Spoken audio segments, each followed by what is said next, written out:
Welcome back to Cosmic Kickback, the galaxy's favorite talk show. As always, I'm your host, Nick, joined by my co-host, Joshua.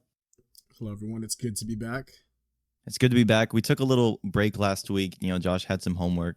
I was just throwing. You know what happens, all right? But we're going to be giving you guys 2 episodes this week. We're dropping one literally today. We're doing like a late night recording session.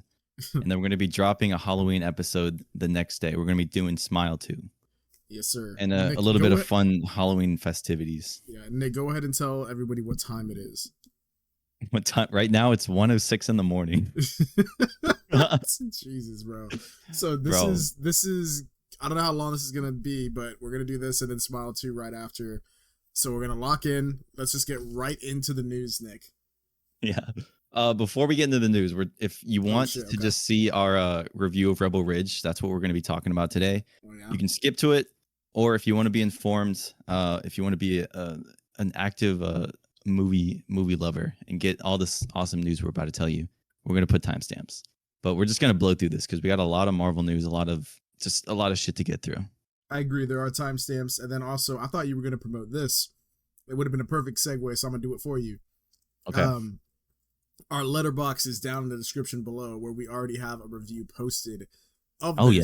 So if you want to get a little sneak peek before the pod drops, and actually it's a good thing, go follow Nick because Nick likes to rate things and then just completely switch up. So what are you talking about? So if you're worried about following the Letterboxd being like, oh wait, I'm going to get spoiled what they end up giving the movie, you won't, because Nick be switching up like crazy.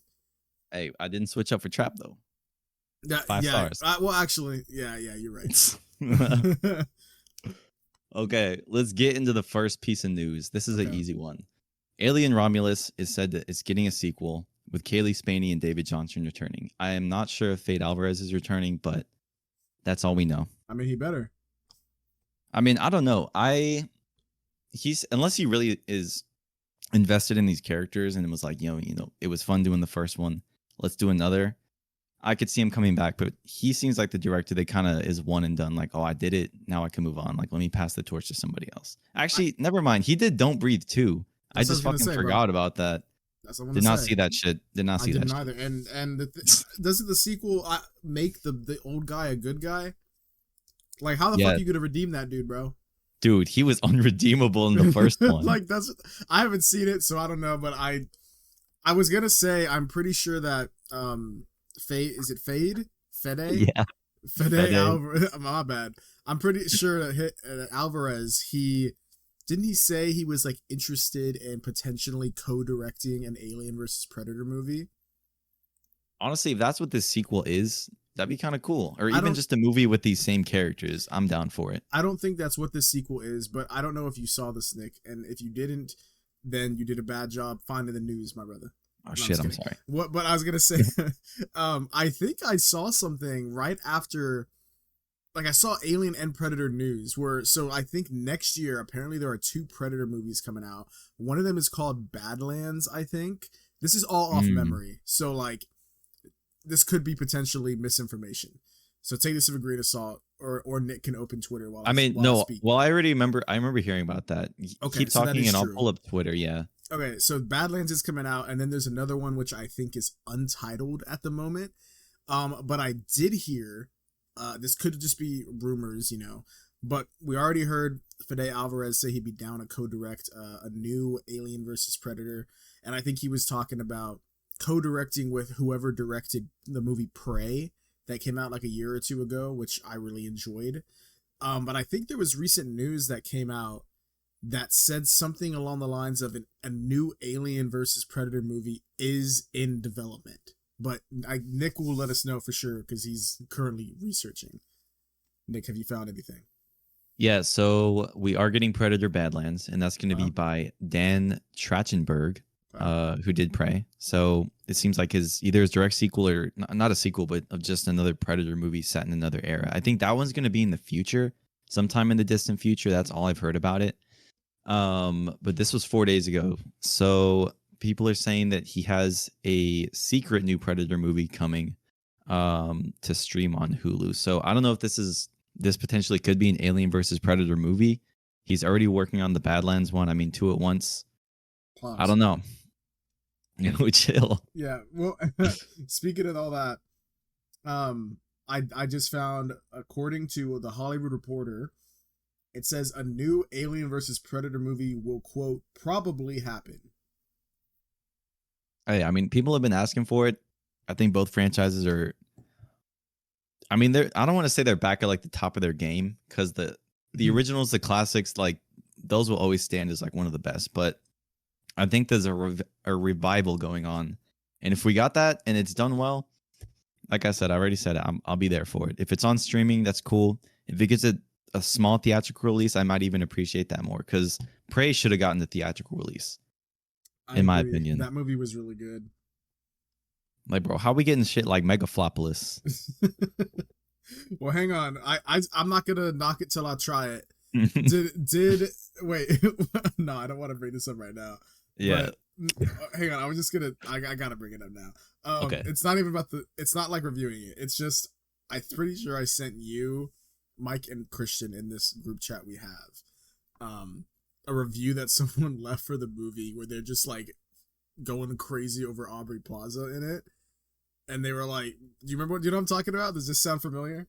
Are you like when you're like, God, I would like Aubrey Plaza to just sit on my face or something like that? So apparently there's a face sitting scene in the movie, I guess.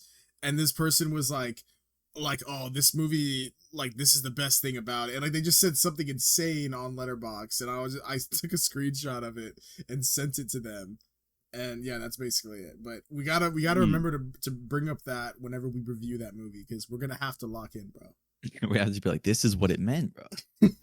This was the face sitting scene. This is what he was talking about. Actually, dude, that is so weird, bro. Like, why do you need that in your movie?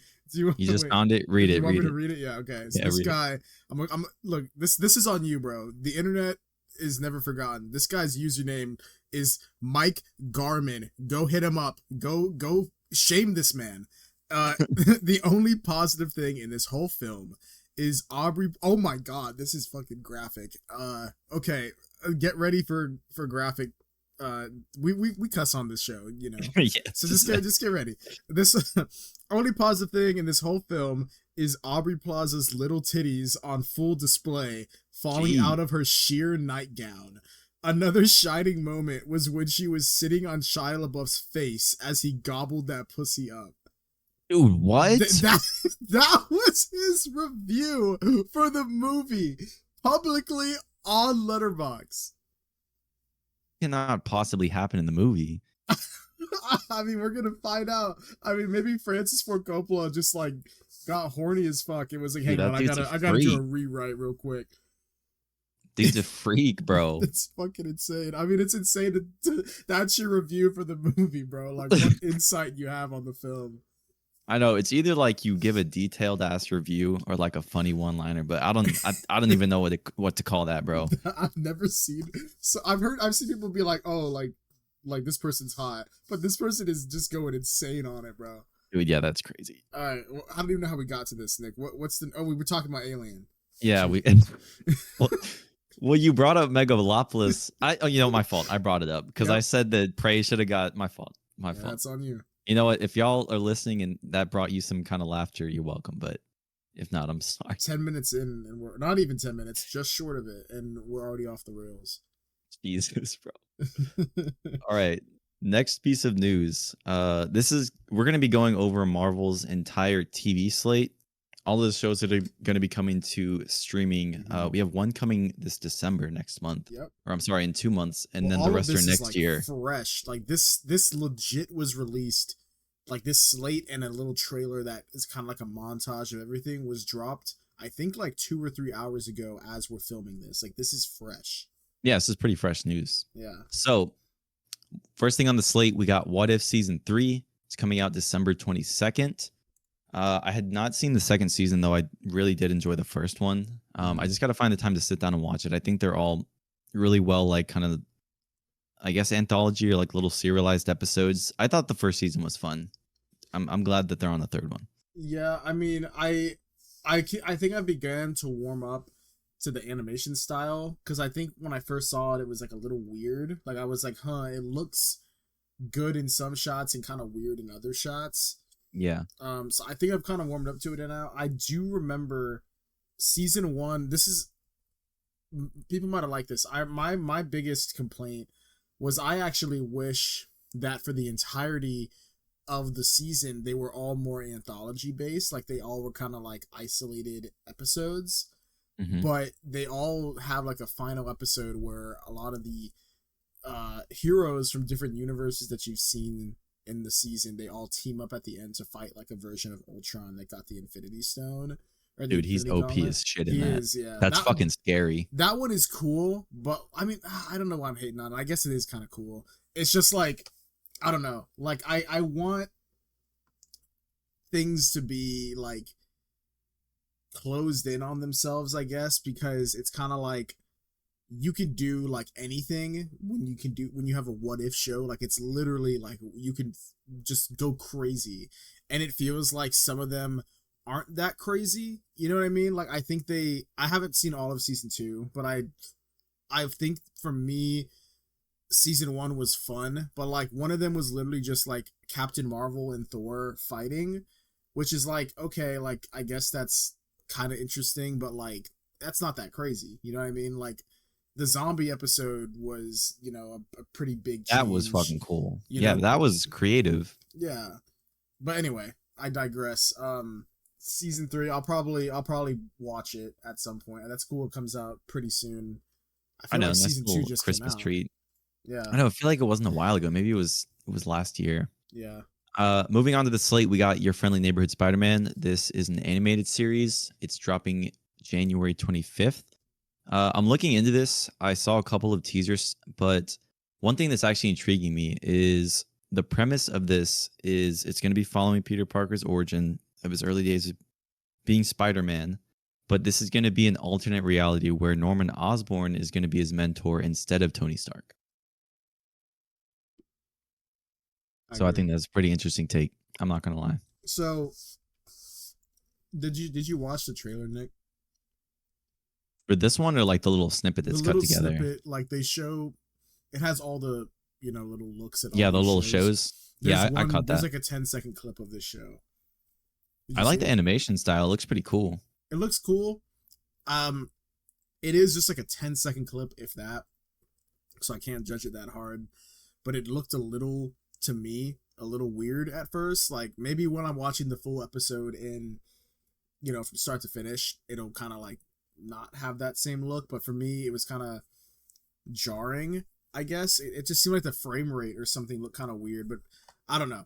I like when I like the like the design because it looks very much like a classic comic.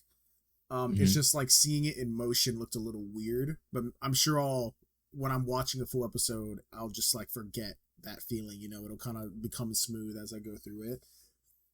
But yeah, I mean, I don't know. I'll probably watch this. I'm not gonna lie.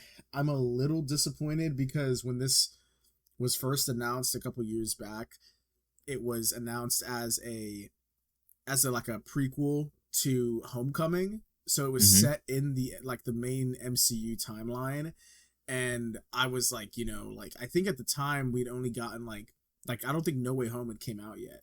So I was like, oh shit, this is so cool. We get to see like Tom Holland Spider-Man's like origin story. We get to see like what happened to him. Like that was cool to me. I was like, this is a cool idea.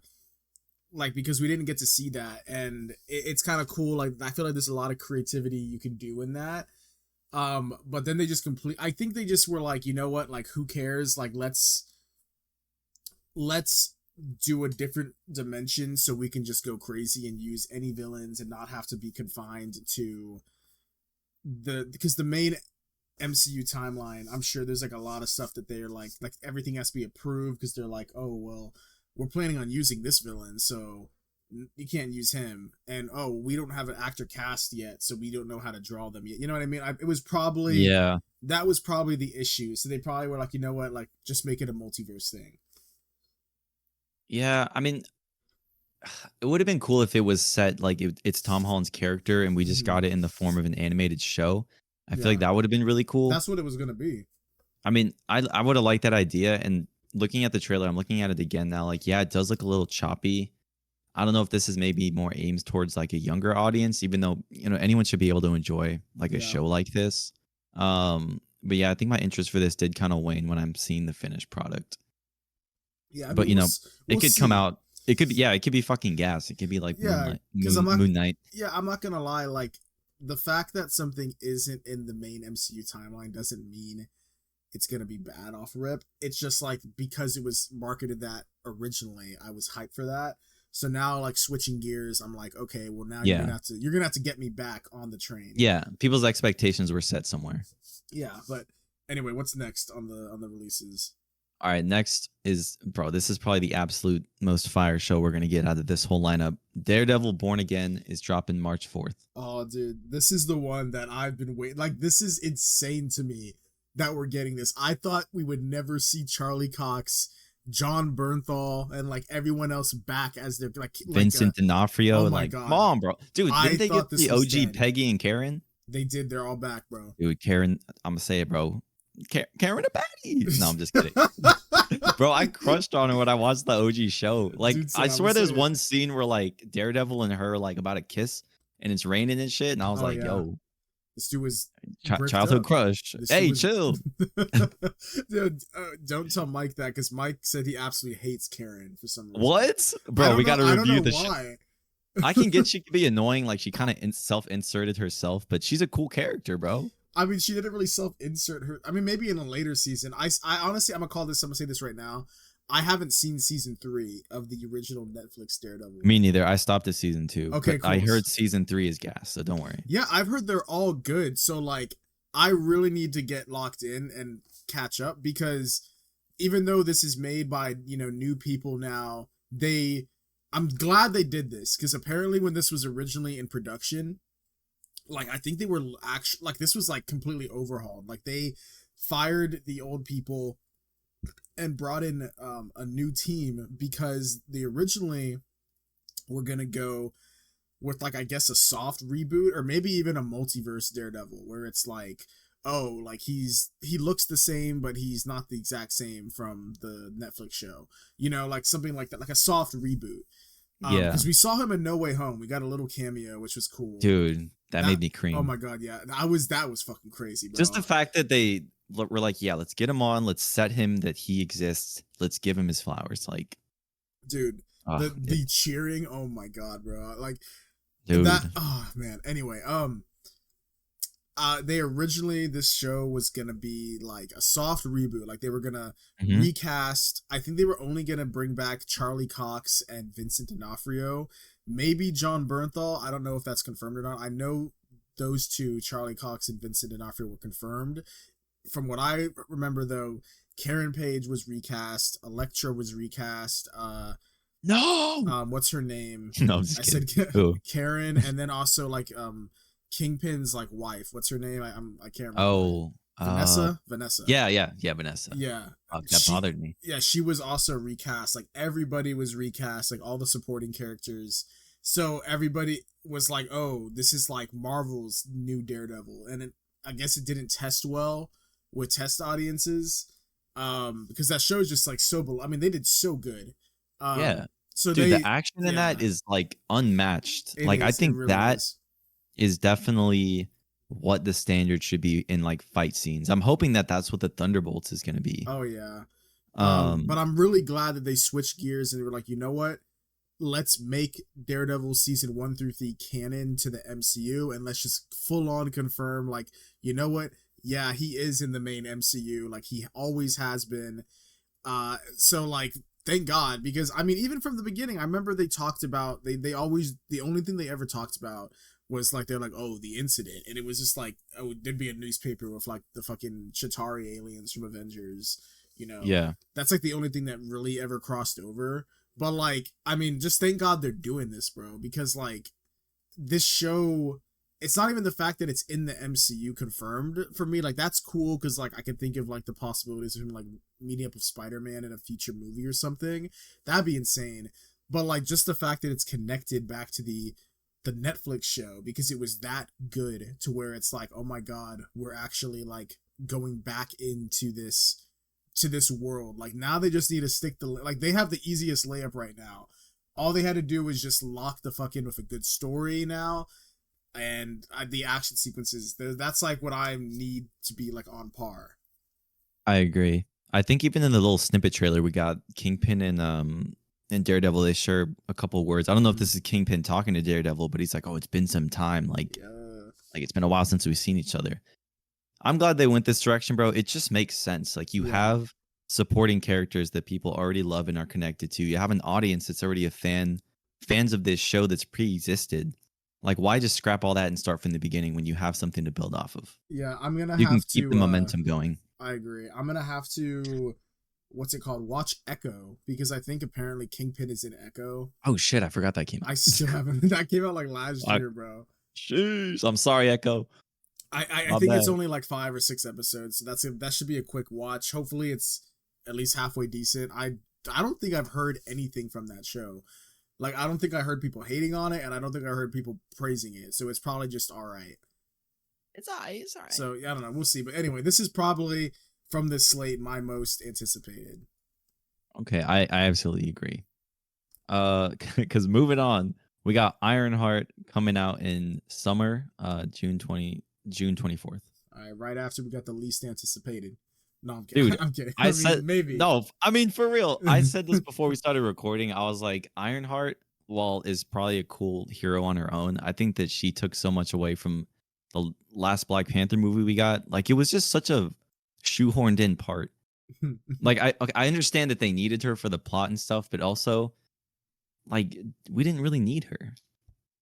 I don't know. I'm tired of us getting movies where it's like, oh, let's tack on like a little sidekick, and then let's give her a little show in a year or two. Yeah, I was gonna say it kind of feels like they just put her in there because they're like, oh, she's getting a show. Like, let's introduce her before the show comes out. Like, that's what it felt like to me. I mean, I'm not gonna like say it's gonna be bad. I'll give it a chance. I didn't dislike the actress that played her. I thought she was thought she was fine. It's just like I didn't think it felt like unnecessary, like you said, to the plot. I will say I actually did not like the design of the armor, like the final product at the end of Wakanda Forever. It just looks kind of like it looks too glossy. Like it just looks, I don't know, like it doesn't look like it's real. You know, like it looks like too off. CGI. Yeah, and it's weird because it's not like the CGI looks bad. Like it just looks, it doesn't look like how Iron Man's. I was like, oh, that's like metal. Like it looked like, I don't know, like too smooth maybe. Like Iron Man had like his, you know, they were shiny, but they didn't look smooth. They looked like a piece of metal. I don't know.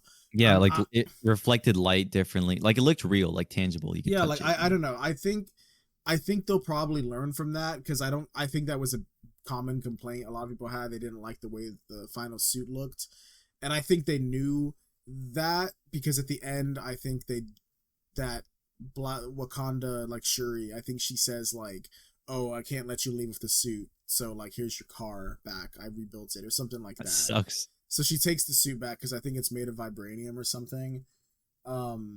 So I think this is gonna be about her like remaking like her new like suit, but like it'll be more, I guess, akin to Iron Man, hopefully, because like she's gonna have to make it from like actual metal and not like some like magic metal like vibranium is.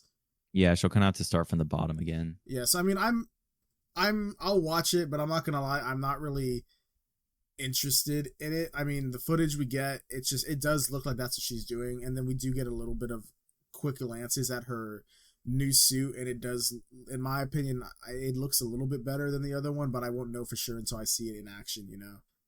Yeah. I mean, we'll just have to wait and see. Yeah. All right, moving on to the next show. This one I actually just had to look up right now as you were speaking. Yes, this is called Eyes of Wakanda. It comes out August 6th, as far as I know. The plot of this, it's pretty much going to be, it's an animated series, and it's going to be following different Wakandan warriors throughout history. I guess they're Wakandan history. And they're all going to be tasked to travel, I guess, to different worlds and retrieve these different dangerous vibranium artifacts. So I guess kind of think of it as like a Wakanda like History Channel show. Like it honestly sounds kind of cool. Like I'm down for more Wakanda lore and shit. I think the whole opening sequence of Black Panther Oh and them yeah. talking about how it came to be was so fucking cool. So if we get something like that just gives us more into like what went into that, and it's animated well, I'm down for it. Yeah, I hope I don't know if we see any footage of this. If we do, it's like 1 second. I don't think they show much. I could be wrong, but I watched the trailer once. So, but I hope they maybe take a little bit of creative liberty because I feel like the fact that this is, like you said, kind of like a history show of Wakanda, I feel like you can do some really creative stuff with the animation. Like you can be like, okay, this one is like this is the story of the very first Black Panther or something like that, and it's so far back that you can make the animation look kind of like maybe like cave drawings or something like that, like because it's more prehistoric, or I don't know. You Yeah. can do creative things like that. I just hope they do something like that because like with animation, that's like a big part you got to consider. I hope they don't just like do the same kind of animation style that like the What If show has. Cause like if they do, then I'm gonna be like, oh, this just looks like What If. It looks like a What If spinoff. Like they gotta take some sort of creative liberty, and I don't know if they don't do that, I'm gonna be a little disappointed. But besides that, that's my only worry. I think this seems interesting. I'll check it out. I agree. Ryan Coogler is attached to this. Yeah, Obviously, Kevin Feige is as well. I agree with what you're saying. This definitely sounds cool to me, and I feel like when you have an animation movie show in general, like you got to kind of step up the animation and have something that sets you apart. I agree. Because I mean, there's a lot of animation shit going on, so you got to have kind of a wow factor to it. And Yeah, for honestly, sure. that cave drawing idea that you just came up with, like whether that was off rip, like that's a good idea. Like I agree. just showing the whole episode through like little cave drawings and shit, that would be pretty cool. Yeah, like they There's a could. free one there for you. It doesn't even have to be like the whole episode. Like they can, and it doesn't have to be like because like when you think of cave drawings, they're obviously not that detailed. Maybe it Right. can start like that, and then more detail like kind of happens, and then it kind of, but like it could still be in like a style that's like kind of stylized in like the same design as like those old kind of like artifacts that we see. You know what I mean? Like I think you could do cool things like that with it, and then maybe you can get like another episode where maybe you go into the future and it's like a future Black Panther, and it's more like I don't know, like I don't know even know what that would look like because Black Panther like in the modern day is already like more futuristic, like than the rest of the world. So like I don't know. We'll see. Yeah, we'll see. I'm hyped for this more than Ironheart. I'm saying that right now. I'm not even trying to hate on Ironheart, bro. I just there's some heroes they introduce, bro, in the MCU, and it's getting so wide and big that Pause. it's not even the fact that it's hard to like keep track of everything, but I just can't care about every little character that gets introduced. Like, come on, bro, Teeny, come on, bro. Who? Bro, isn't there a kid named Teeny in WandaVision? Or not WandaVision, Jesus. Agatha all along? Oh, Teen. Teen, whatever. Yeah, I don't. I swear his name was Teeny. It's cause like it's cause I haven't. I'm not caught up on the show. I'm like 2 episodes in. Oh, So dude, I thought you finished it. no, dude, You're I'm not talking caught like up. you finished it. Dude, no, I gotta finish it. I think it's still airing week to week. I thought it'd be done by now. Like, I don't know how many episodes are in that show, like in the season. Has to be 6. No I more than thought it, 6. no, I thought so too, but like I swear to God, I remember them. I thought it was like 2 weeks ago. They were like episode 6, and I was like, okay, they're done with the show. And I swear to God, today I saw them like saying like, oh, the like come in for the finale. I'm Holy like, fuck, damn, bro. it's There's still 9. going. There's There's 9. 9 That's what I'm fucking saying. episodes. So they're not even done yet. I think next week there's another episode. Jesus. I see. We're technically we could still be caught up for the finale, and then we can still drop the whole series review. Jesus. Who And cares about this? Can someone comment do you care about it? well, hang on. I can't Okay. speak for it because I haven't seen it, but I will say this. I've heard a lot of people say at a certain point something happens and the show becomes way better. And they're like, hang on, like the show is low-key kind of all right. And I thought, I don't trust people online because I know people just be going crazy for anything. So I asked Mike, and Mike is ahead of me. He's like on episode 5 or 6 or something like Dude, that. that dude stays watching trash. No, but this is the thing. He said the same thing. He said, hang on, like, I'm not What? going to lie. The show, this episode was pretty good. And like, it started getting good. And like, it's and I was like, oh shit, for real? And he was like, yeah, I'm not gonna lie, like I'm enjoying it. And I was like, oh shit. I was so surprised because that dude be hating on anything, bro. So I don't know. We'll see. I'm not trying to. I'm not gonna raise my expectations despite all of that. But I was just gonna say that within the context of the show, like for some reason, Agatha, because of some magic spell, she cannot hear whenever that character like says his name or his anything about his backstory. Like some magical spell like makes it to where his lips get sealed or something. So they just call him Teen. So I'm sure that's gonna be some sort of reveal later on in the show because otherwise, like, why would you? Oh do shit, that? bro! He's Doctor Doom. Dude, No, I'm just kidding. But yeah, God. anyway. All right, moving on. The next series we're almost there. We got Yes, sir. Marvel Zombies, which is coming out sometime in October of next year. Yes, sir. This is going to be it's going to be a mini series. Of course, there was a What If episode that was based off of this that I thought we talked about earlier that I thought was really good. And this is going to be based off the comic series of the same name. I heard, is this true? I don't know if you even have this pulled up. I'm looking at it, so it could be possible. Okay, we'll see if you know this. Well, this is based on a comic, like you said, but the comic is like actually pretty graphic. Like you see the Marvel heroes that are zombies, like straight up fucking like devouring other Marvel heroes. Like there's like blood and guts and just like bone. Like it's fucking. It is 100% mature. So like I'm like, oh, are they gonna go full in on the maturity thing? Like, is this gonna be like, I don't know, like more graphic? Because the one that we got in the What If, like there were zombies, but it wasn't like, you know, no one died, I don't think. And if they did, it was like off screen and they just got swarmed, you know. Is there any sort of confirmation on if this is gonna be like more akin to that, or is it gonna be more of what we got that you know of? I'm trying to look right now. It's not telling me anything about the rating.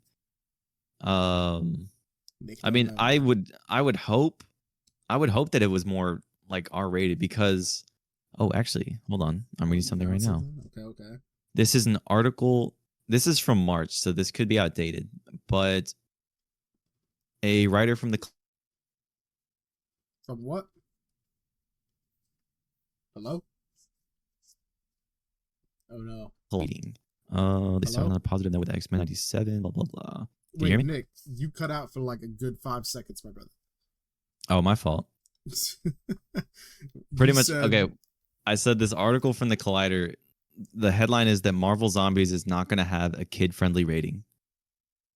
So there's potential that it could be more, I guess, towards a R rating. I don't know how you could do that with animation, but I was gonna say I don't know if they'll go be more violent. R, but yes, I was gonna say maybe not full R because I feel like there's no need to go that crazy. Yeah, with that's it. insane. But like, you know, at least raise it from like, you know, PG to like, not even PG-13, bro. Like let's get at least like to where like a 16-year-old can watch this, bro. Like push. I mean, it's animation, bro. Yeah, I feel like they're slowly doing it because Guardians 3, like it had an F-bomb. Deadpool Wolverine, of course, was R-rated. Like there's Marvel projects that they've had that are kind of becoming more, I guess, like looser with the rating. Like they're not letting the rating kind of hold down what the project is, you know? Yeah, so, I mean, what I would do is I would just make a movie and I wouldn't like even think about what it's going to be rated until I got to like what are they grading it. Yeah, I mean, of course, Marvel wants. I mean, at least for the theatrical releases, they want to make it like PG-13 because that's the most accessible. I guess for their age group of fans.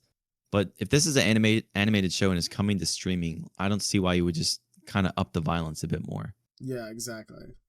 I mean, and if it's going to be true to the comic source, that'd be even cooler. I haven't read the comics, but if they're violent, like you're saying and shit, like they're insane, like boys level kind of crazy, like it'd be kind of cool to see.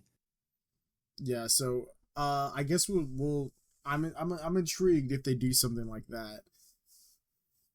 I mean, we'll see. I'm hyped for this as well. This is top 3 right now. Right now, it's Daredevil, probably Marvel Zombies, and then Eyes of Wakanda. Okay. So far, what's the last one on the slate? Oh, dude, this is the one everyone's been waiting for, bro. Okay. In December, sometime December next year, we're getting the Wonder Man TV show. Let's go. Who the fuck is Wonder Man, bro? All right, so I'm glad you asked because I actually did find some good Oh, stuff. you did? Yeah, I did. So I could actually Let's give some go. insight. So, and this is a recent article too, and it's okay. Basically, within the little snippet we get, we see I don't know what is his name. Let me look it up. Hang on. I don't know what his name. He's still very new, all right? I mean, yeah, I'm not gonna. Oh, Oh, here it is. I got it. I got it. Oh, Are you gonna look at the actor's name?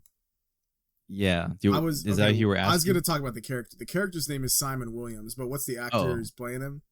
The actor playing him is named Yaha Abdul Mateen II. He Yes. played, God damn it. Who is the dude from Aquaman? Black Manta. Black Manta. Yes, sir. Basic ass name. Anyways. Okay. All right. What's his name? Simon Williams. So in the trailer, we see Simon Williams at like a casting call, and I guess he's auditioning for the part of Wonder Man. So it's a little interesting. And then we also see him with Ben Kingsley, who is back as Trevor Slattery, who we've seen as the Mandarin in Iron Man 3, who turned out to be fake. Oh my god, get that bullshit. And then we saw him back again in Shang-Chi, The Legend of the Ten Rings. He was back. He ate in that shit though. Yes, sir. So he is back. Like, he's cast. It's confirmed, and he's in the clip that we see today. He's, I guess, maybe he's Simon Wonder Man's agent or something. I don't know. It kind of looks like, you know what, something like that. That makes sense because it isn't in Shang-Chi. He's like a fucking actor. He's an actor. He's talking about acting and shit. He's like, oh, I put on a show to be the Mandarin and shit. Yeah. Like, he's not even fucking whatever ethnic that you think. Like, he's a British dude. It's the part when like Tony Stark is like, "Where's the Mandarin?" He's just like, "Oh, I'm an actor," and like. Dude, that had to have been the stupidest. Was that Iron Man 3? It was, wasn't it? Yes, dude, that was probably the stupidest Iron Man, bro. Jesus. The Mandarin, bro. Yes, sir. Hey, we got the Mandarin in Shang-Chi, though. You know what? I'm glad he's kind of sticking around. His character is kind of funny as fuck. I didn't expect him to be back, but he is back. So this is what we know from the show. Or I guess let me tell you who Wonder Man is first. So, please. Originally, he was a villain, okay? Who fought the Avengers. That was back in the 60s. But I don't know if they mean they rebooted him. Probably not, because the comics are all connected somehow. It says Wonder Man was eventually reborn as a hero, and he joined the Avengers. But unlike the other superheroes, he is more focused on his image than actually fighting crime. He moved to Hollywood, where his fellow Avenger Hercules helped set him up with a career as a superpowered stuntman. With the movie industry setting and self-obsessed superhero, the Wonder Man series has potential to be a unique MCU entry. So yeah, that's what this article is saying. We don't know much other than that, like I said, Trevor Slattery is going to be in it in some capacity. And we know that the show it's part of the Marvel Spotlight banner. I don't know what that means, but according to this, it says suggesting a more character-focused, grounded story, potentially kept more separate from the main MCU storyline. It's set to premiere on Disney Plus. It says a unique twist on superheroes, which is probably like the Hollywood thing. It says 10 episodes as of now. Okay, you know what? It sounds cool. I do like the actor, the guy that was in Aquaman. I like the Mandarin. And I also like these Marvel shows where it does not immediately just try to connect itself to this bigger MCU. I like when it's more on the streets, kind of a personal story. And it honestly sounds kind of funny. This dude is like a superhero, but he's way more obsessed with like, I guess, his looks and his appearance and like how people view him, like through his, I guess, his acting, as opposed to him being a hero. Yeah, it kind of reminds me of the character Booster Gold from DC. It's a little different because Booster Gold he's a guy from the future where in the future, like, anybody can get access to like insane technology, like it's just readily available. So he takes all that stuff and then he travels back in time to where he can be a superhero, and he just wants to be like famous and a superhero. So he's like, oh, let me go back in time and be cool, but he's really like a loser. It kind of, I don't know if Wonder Man's a loser, but and it's a little different because of the time travel thing, but it's similar to me in the fact that like it seems like this is a guy who's kind of like self-obsessed, kind of like oh, like he cares more about his image than the actual act of being a hero. Like to him, it's the hero is more of like a means to an end. So I don't know, I think it has potential. I'm not gonna lie, I wasn't expecting to see any footage of this. I low-key forgot that this was being made. I thought they might have scrapped it, but I guess not. I don't know. I mean, I'm down to see a new Marvel hero introduced. I feel like we haven't seen a new one introduced in maybe, well, probably not that long, maybe like a year and a half or two. But it felt like for a while when Disney Plus first came out, we were getting a new fucking hero like like 3 times a year. So it feels like it's been a little while. So I'm by the time this comes out, I think I'll be more like ready. Yeah, sounds like a fun character, bro. It sounds like he has a funny character flaw. Yeah, I'm excited for this. We'll see what they do with it. Yeah. Hey, we'll see. We'll see. Yeah, all right. We got more. There's one more thing of Marvel news, and I kind of put it in between another piece of news, but let's just get it out of the way right now. Spider-Man 4, Tom Holland's movie, has gotten a release date of July 24th, 2026. I heard. Okay, yeah. So he basically confirmed this on some sort of talk show, right? Yes. Okay. I mean, I forgot which one he went on, but yeah, it was some late night show. I mean, are you ready for this, Nick? I mean, I like the last one, bro. It's crazy. The last one, I cannot believe it came out, what, 2021? And now this is going to, swear to God, bro. And this next one's going to be coming out like 5 years later. Is it really 2021? Or was it 2022? Bro, swear. Nah, 21, bro. Really? Look it up. Yeah. Oh, dude, I'm looking at it right now. Man, that's crazy. It's been that long. Doesn't feel like it. I mean, I like Tom Holland. I like that he seems. I saw one. This is like right before this was confirmed. He went on a show, another type of show where they were talking about Spider-Man, and he was talking about how they've been in the talks for this movie for a while, and I it's because of the fact that Sony and Marvel have that deal where they're kind of sharing the character. I think that's why we've seen it happen before. Like they almost like took the Spider-Man out of the MCU like before. So I'm pretty sure that's why there's been such a long time. But he was talking about how now, since he's kind of made more movies as Spider-Man, he has a bit more control over the character. Like whereas before, you know, if he didn't listen, they were just like, they're just like, bro, we can take this from under your feet. Yeah, exactly. So now it's kind of like he's like, oh, like I'm not gonna make it if y'all do that. Like he has that power, and so I'm actually kind of glad because like I feel like that can be bad, but it seems to me from what I can see, it seems like he has a respect for the character, and it seems like he understands that like, yeah, like this is just like a superhero, but like, you know, it's much more than that for a lot of people, like kids especially, who like when they watch these movies, they see him, like they're like, oh my god, like that's Spider-Man. Like I remember being a kid and like seeing Tobey Maguire on Spider-Man. I was like, holy shit, like this is insane.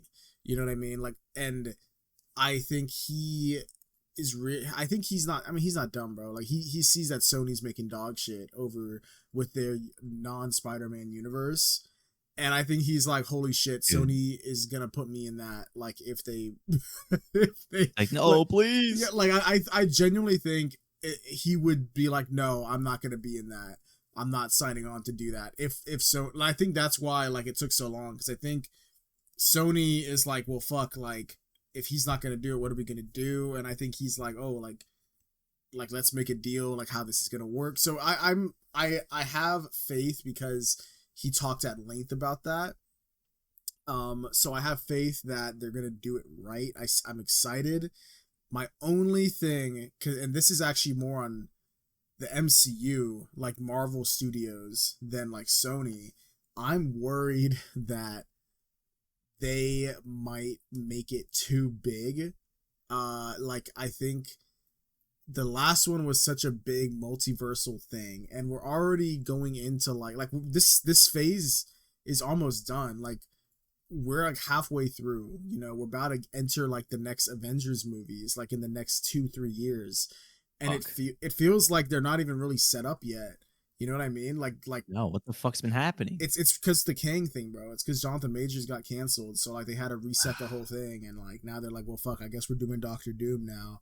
Like I don't, it's a whole thing, you know. Bro, they So should have just been like, no, that was just a king variant, bro. That's just, that's just the yeah, I mean, like they literally like if they're doing this whole thing where they're doing variants, like they could have literally recast him, and like it could just be the same thing. I'm but, so tired of them being afraid to recast. Like, yeah, remember, God, bro. like in the Dark Knight, bro, they Oh, literally yeah. recasted Rachel, Yeah.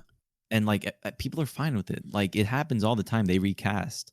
Yeah, I mean, I don't know, bro, but like my main thing is I'm worried that, and I've heard that rumors, I don't know if they're true, but that Marvel wants to like make Spider-Man 4 another like big like space level big type movie where it's like, I heard it was gonna be multiversal. yeah, that's what I've heard too, and I just am like, dude, like we just got this, and like y'all like reset. They did such a good job at like resetting the status quo of Spider-Man, where it's like he actually has a secret identity, and because like that's the one thing that I will admit at first I didn't care about because I was just so excited to get like Spider-Man in the MCU.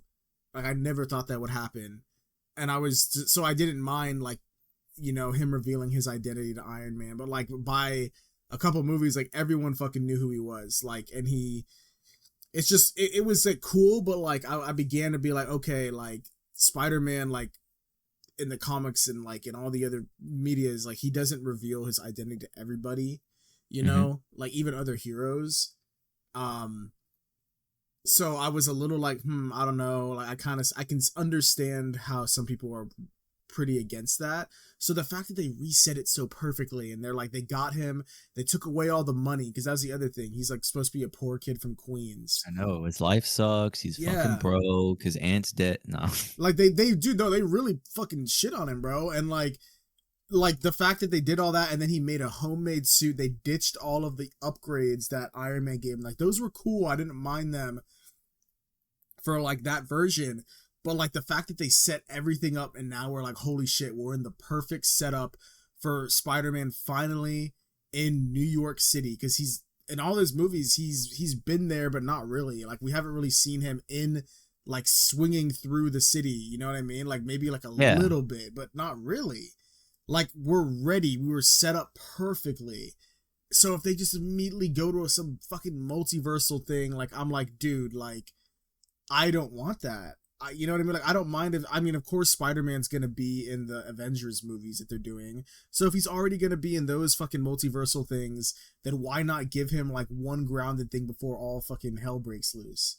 Yeah, I feel like the trilogy was done so well because, like you said, we don't see him swinging around New York that much. In the first one, they go to DC for some fucking competition. The second one, he's not even in America. The third one, like, yeah, they're in New York, but a lot of that is just kind of spent him either fighting the villains or trying to like hide. Yeah, exactly. And I like how the whole trilogy is pretty much like a prequel trilogy to like the Spider-Man we have now. Yeah, and it was all done without giving us the same hashed over origin story. Like it was all pretty original and new, and I thought it was done great. So if they go multiversal, like it's not that I'm not going to be there. Like I'll still be seated, but I'm going to be kind of like really like everything Invincible is multiverse, like DC does multiverse. Like everything's just multiverse. I'm kind of just at the point where like the cool thing I think now is just the classic superhero setting of just fighting crime in a city. Yeah, like on the street. What I would do if I was them, and I hope this is what they do, I hope they just make it like a ground level hero, like have him fight like Scorpion, like bring back that one actor from the end of the Homecoming season, or not season, the Homecoming, the first movie. Bring him back, or this, I think this might be stretching it, but if they did this, I wouldn't mind this either, if make a Spider-Man 4 and then put Daredevil in it. Like have him and Ooh, Daredevil, like they're both ground level heroes in New York, and like we're getting Daredevil sees like they can literally set it up at the end of Daredevil. Like I don't know, like they can plant the seeds of like a bigger operation or something that Daredevil, and then I don't know, like then Spider-Man like in the could show. exactly they when the show comes Yeah. out this next March, I would do that and have the entire movie focused on a ground level thing, and then the cool thing, the big draw can be like, oh shit, Daredevil's in this with him, and then that can be Yeah. like his first interact. Like he knew, like I guess he didn't know Daredevil. He only saw him as a lawyer, so he Yeah. wouldn't know. But like I don't know, like it could be like cool to see them interact because they're both people with secret identities. It'd be cool to see that played out on like now that Spider-Man actually has one. And then Yeah. if you want to go into the multiversal shit, because they're gonna have to because they're doing Doctor Doom and Avengers, do it at the very end. Like at the very end of the movie, like I'm okay if they have a post-credit scene or like something at the very end that like sets it up. Like it doesn't even have to be anything extensive. Like it could just be like I don't know. I don't know how they would do it. I'm saying like at the end do it. Give me a normal grounded movie and then at the end send him to space. Yeah. Like have a portal come up. Yeah, like and if he goes to space, I think this is what I would do as well. Since it looks like they're going to be doing Battle World, like secret it's not Secret Wars. It's secret Wait, is it Secret Wars? I don't know. It is Secret Wars, isn't it? I think it is. Yeah, I think you're right. Yeah. I was confusing of Secret Invasion. Secret Oh. Wars. Since they're doing Battle World, I think, which is where like two Earths kind of like battle it out. In that comic, where there's two versions of it. In the original one, that's where Spider-Man originally gets the black suit. And holy shit, like this is like a perfect setup, bro. Like have him get the black suit in that. It'll be like more akin to the original comic, and then Spider-Man 5 can be like the black suit, and since he got it in this, you can give him some more, like you could be, he doesn't have to go evil right away, you know what I mean? There's like more time for him to like progress naturally, because I do think the whole symbiote arc is kind of a lot to do in one movie, from like getting it to having it to now Venom is here and then you're fighting Venom. That's kind of a lot for one movie.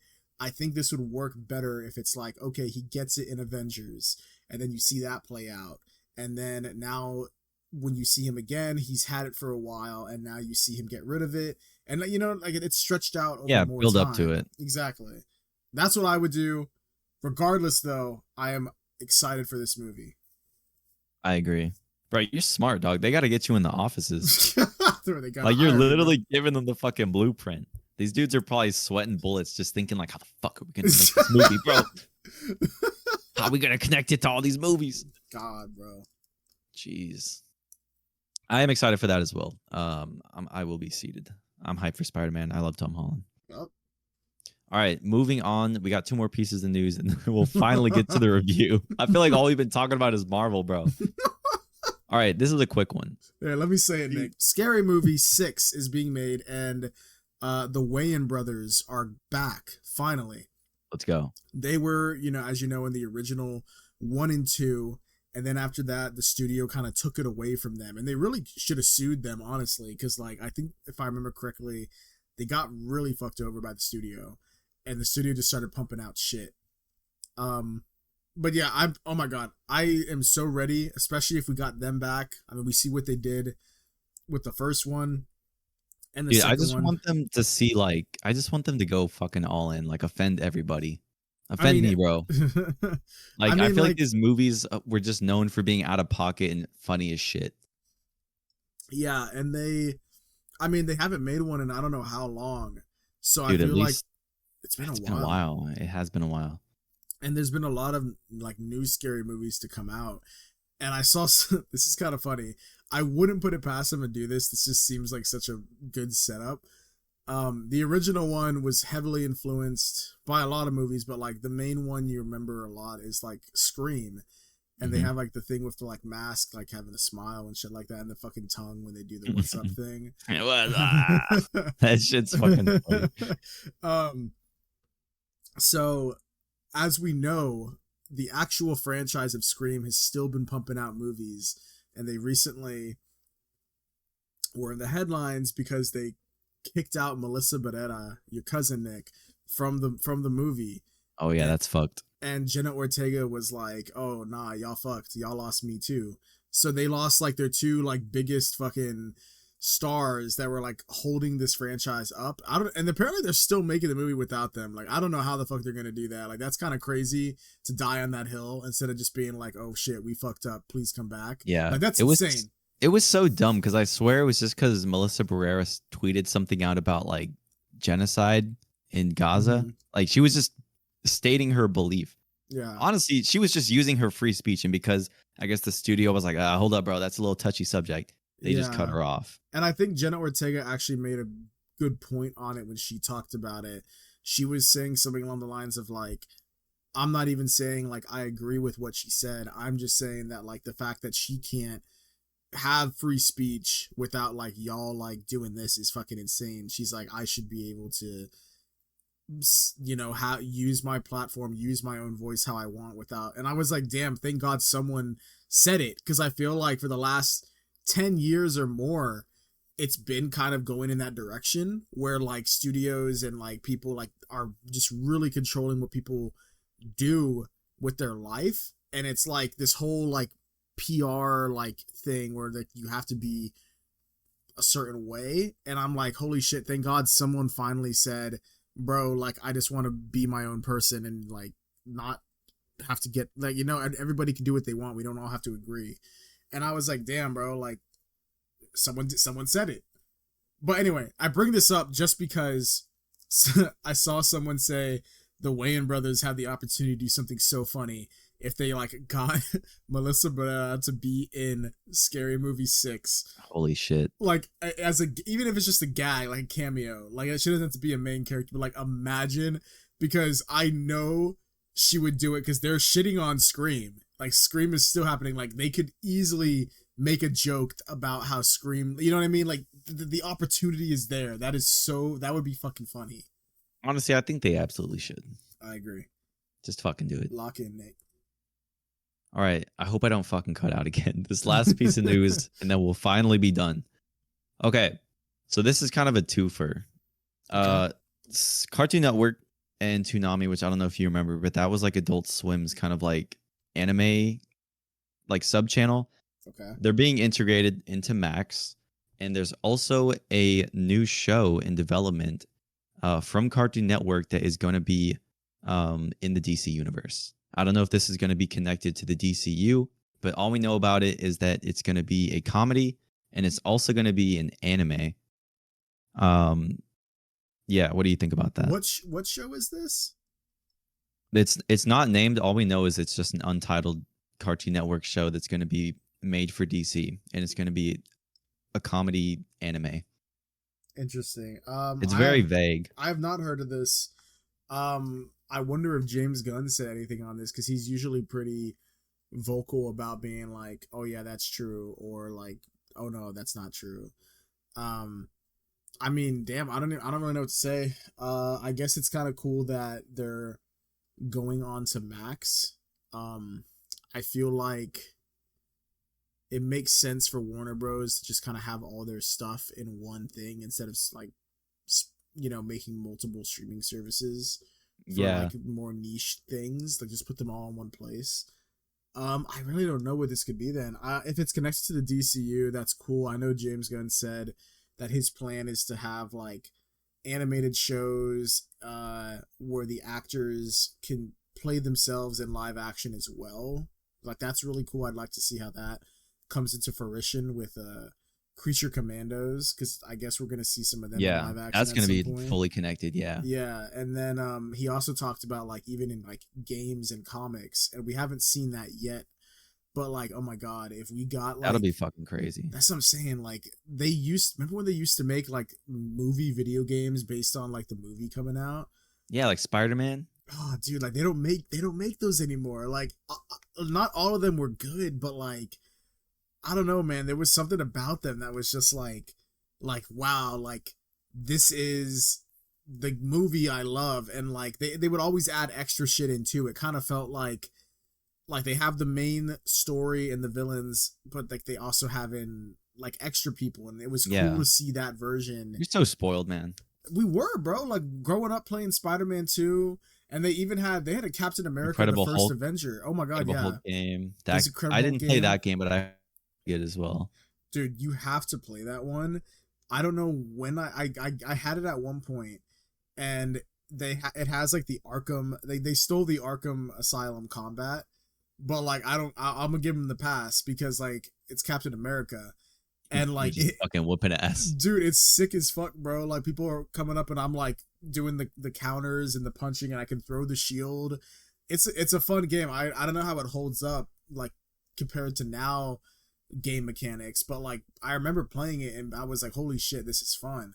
So if we get stuff like that, like I'm really excited. So if this is tied in, I'll be excited, and whatever this is. If it's not, and if it's more like directed toward kids and it's not, I might just skip it. Like if this is Bat Wheels. What? Bat Wheels? The fuck is that? You don't know about Bat Wheels, bro? What is Bat Wheels? Dude, we actually covered Bat Wheels on this channel before. What? In this podcast, we talked about it when we did and I the only reason why I remember this is because it was the episode that we did on the DC fandom event. And it was the one episode where I fucking edited the shit out of the YouTube video version of that episode because you didn't press record on the camera. Jesus. So we had no video footage. So I was like, well, fuck, I'm just gonna edit it like a YouTube video. So I legit, for the entirety of that thing, I like, you know when you watch like a 10-minute YouTube video and the people are talking about like an upcoming movie or something, and their little jokes and comics they make kind of like are referenced through like kind of reaction clips from the movie or trailer they're talking about, or they'll like bring up footage that is like what they're talking about, like all of that work, like going to getting this scene that we're talking about, even if it's just for 5 seconds, and like whenever we name an actor or having a clip from them, they pop up, like all of it for that whole DC fucking fandom event, which had fucking like multiple. Dude, that thing was long. Those things were big. Yes, all those things. I went and I got footage for all of it, and I edited it like a normal. That shit, I deadass edited that thing for I think like 3 or 4 days straight. Like I just got up and I went crazy, bro. And I remember fucking Bat Wheels. We talked about Bat Wheels because it was revealed, and I fucking found footage of it, and it's like a kid show where they got like the Batmobile is a character. Bat Motherfucker, Wheels, what? Hold up. Okay, I'm looking at this right now. Are you looking it up? No way, this is a fucking show. Dude, apparently it's still going. No way, Ethan Hawke is fucking on this. Yes, sir. Bro, I'm telling you. What the fuck? That's what I'm saying, though. Like, if this show you're talking about is like a Bat Wheels show, I'm probably not going to watch it. I mean, it sounds very niche. Because from what this article is saying is that DC hasn't really delved into the realm, I guess, of anime. Like, they had Batman, what was it called? Samurai? They had that Batman Samurai movie. That was cool. I saw that. And then they also had Suicide Squad Isekai, I think is what it was called. That came out like 2 years ago, and that's still coming out, bro. Like that's like this year. Oh, that's dropping this year? That came out this year. The it anime dropped Suicide this year. Squad, yeah. Okay, so from what I can at least remember, they've only had like I guess 2 things that they've kind of done in anime, but this is for people that not only like DC but also like anime. So they're either just trying to expand to a more general audience and kind of appease to anime lovers. But yeah, I hope it's not a kid show. I hope it's something cool, but it's super vague, and I feel like if this was connected to James Gunn's thing, he would have announced it when he said all that other shit. Yeah. Like we would have had a name by now and like, you know, a release date. That's but true. I don't know. Yo, you know the guy from Cobra Kai that plays Hawk? Yeah. Bro, he's in Bat Wheels, bro. He plays Bam, which is the name of one of the Batmobile characters. One of the cars, bro. Ethan Hawke is Batman. Car's name Bam, okay. Ethan Hawke is Batman, bro. Dude, honestly, that actually kind of sounds cool though. I won't lie. I'm gonna have to look up after we're done recording. I want to hear his You're gonna Batman. put on the episode. I'm gonna go see what his Batman sounds like, bro. I gotta hear if he's good. I'm Batman.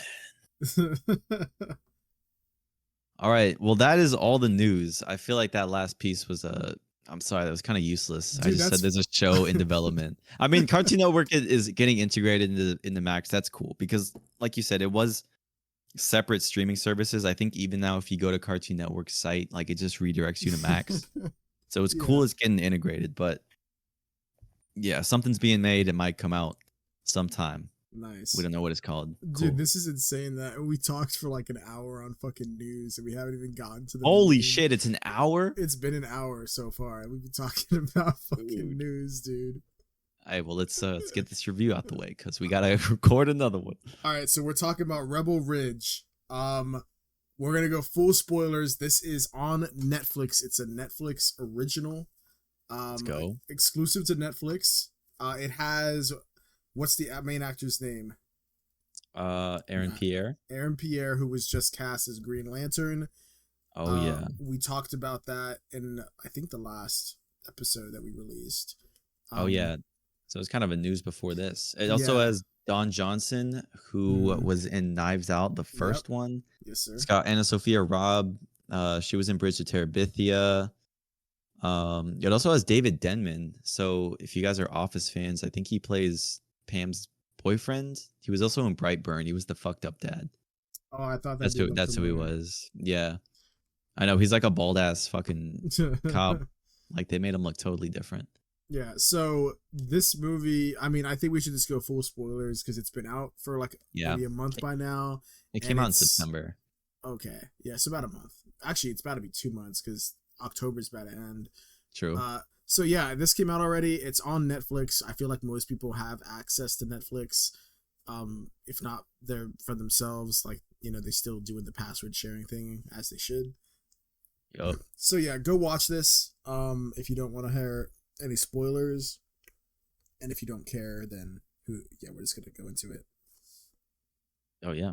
All right. Nick. This is directed by Jeremy Saulnier. I don't know if you've seen his movies, Josh, but he's done Green Room.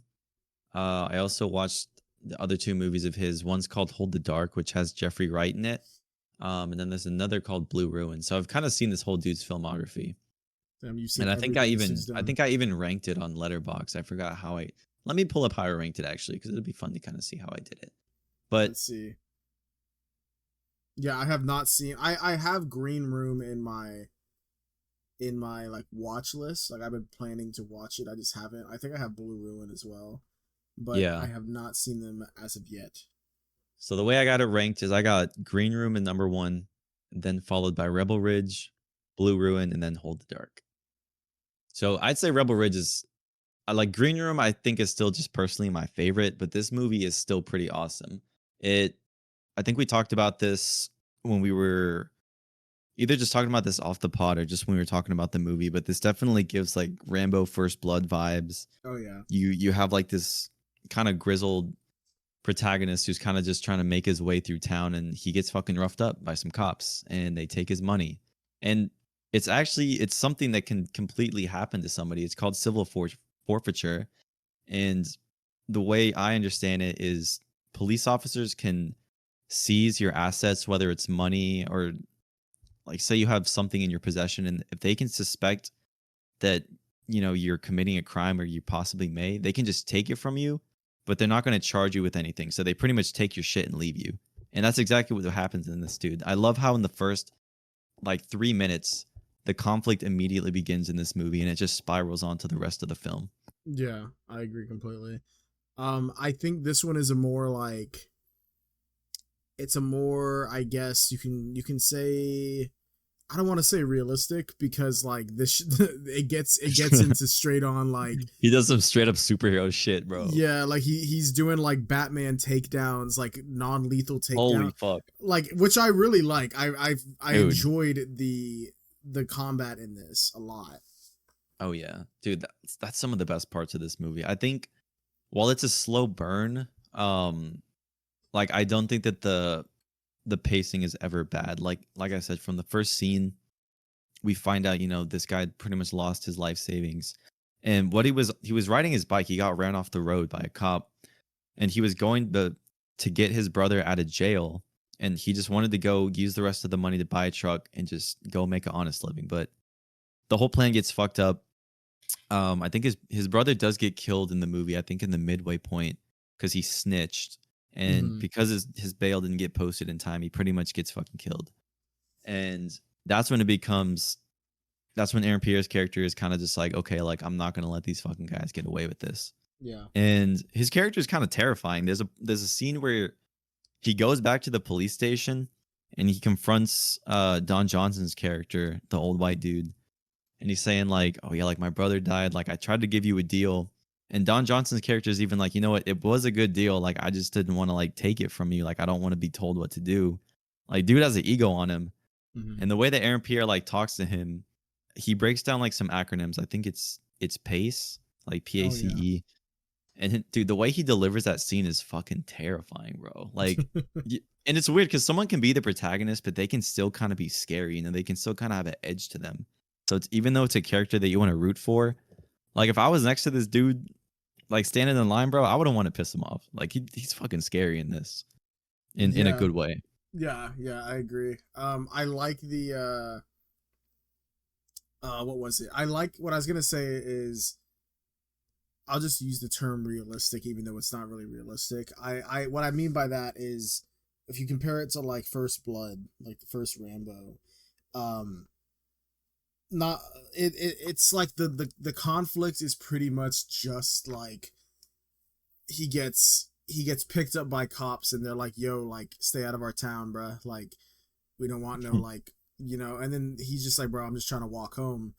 And then they're like, yo, then they like arrest him and then just like, pretty much like fuck with him. And then he gets pissed off and then he has PTSD from the war and shit. And he's like, and he just fucking goes fucking insane though. Like he's fucking killing their ass, bro. And at the end, he straight up is like got a bazooka and it's like he goes fucking insane with that one.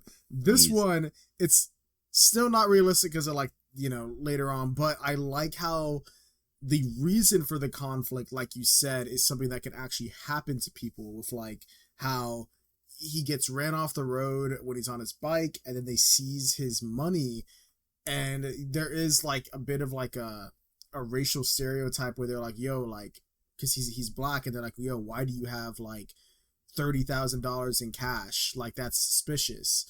And he's just like, oh nah, like, and he gives them a legitimate reason why he has it, but they like, like they're not checking. They're kind of like, you know what I mean? And they seize it, and then we find out later that it's not just like them being like racist or stereotyping, but it is that, but it's also the fact that the town themselves have been doing this, not just to like him, but they've been doing it for funding, basically. Like they've been kind of like, they know that they can get away with it. They know that it costs too much for the average person to like fight this to get their money back. So they know that they can get the money and then use it to like give themselves raises and extra pay, and then they can get more guns and supplies for the like we learn that it goes deeper than just happening to him. Yeah, it's very much like a systematic thing that's been going on for a while. There's a whole like conspiracy theory that they've been doing this. They've been taking people's money, they arrest them, and they'll keep them in jail for, I think it's over 90 days. And at that point they get, of course, a civil defender, because if you don't have someone to represent you, then the city will provide you one. But and then also the footage is like deleted or whatever. Yeah, that coincides with like the expiration of when their dash cam footage and stuff would record what happened. So it's kind of like a fucked up loophole that they found to just fuck over people, and they've been taking advantage of it. And I don't know if that's how it is in real life, but like if it's believable enough for the story to be like, damn, like this is like fucked up. I can see this, like if this is true, like, you know what I mean? Like I can see this happening, like a corrupt system. It's pretty compelling. And for me, the part that I liked the most was the fact that this guy, who they could have just made him like another Rambo, you know what I mean? And in a way he kind of is, but I really like how he just uses non-lethal takedowns and shit the whole time. Like he doesn't. I don't think he fires a single bullet, and I think they did. That was an intentional choice. He didn't fire a single bullet. He did fire a non-lethal shotgun at one point that shoots out like what are they, like bean Like bags bean or whatever? bags. Yeah, yeah, Hmm. yeah. He shoots out non-lethal stuff at one point, and he like throws like a lot of smoke, tactical grenades. But I don't think he ever at one point fires a gun. If any, all he does is like disarm people and then break down the weapon, and like it's just like, oh my god, like it was so satisfying. And it just reminded me of like Arkham takedowns, where you, when a dude comes up to you with a gun and you do like a special takedown and he kind of like disarms them while taking them out. Like it was so satisfying. Yeah, I agree. The action sequences of this movie are definitely the highlights. I I just loved all the fight sequences. It seemed like he was just like guiding them. Like they would pull a gun on him, he'd grab it, he'd have like control the situation. There's one scene where he's taking out like two dudes with like the guns. I think it's the chief and then like his backup. And he takes the Oh chief's yeah. gun, he like puts him on the ground, and then the other dude like pulls a gun on him. He runs over to him. The chief is pulling out like his backup gun, but he's still like looking at him. Like he's in total control of the situation. Like Mm-hmm. he's totally fucking trained for it. And then the finale that happens, I think, is such a badass fight sequence. Like he's going up against the whole fucking force, Mm-hmm. the whole like department, and that whole fight sequence is cool. He literally does it by himself, and then one of the cops ends up not being okay with what they're doing. Like he seems to just turn and have a good side, so he kind of helps him as well. Um Well, that guy was the mole. There's like one part in the story where one girl who's like a civil defendant or something, or she's like working, she's been helping him from the beginning.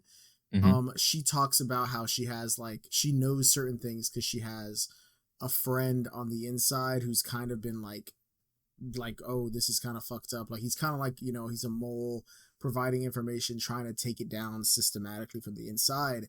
And there's a part at the end where the main character, I can't remember his name right now, he thinks he knows who the mole is, and he pretty much like just assumes that he's correct, that it's this other girl at the police station, but he ends up being wrong. And he finds out that the mole is actually that one guy from like the beginning or from some other part, because the chief, I think, directs him to like shoot him, and then the guy doesn't want to do it, and he like aims his gun at the chief instead. He's like, yo, we shouldn't do that.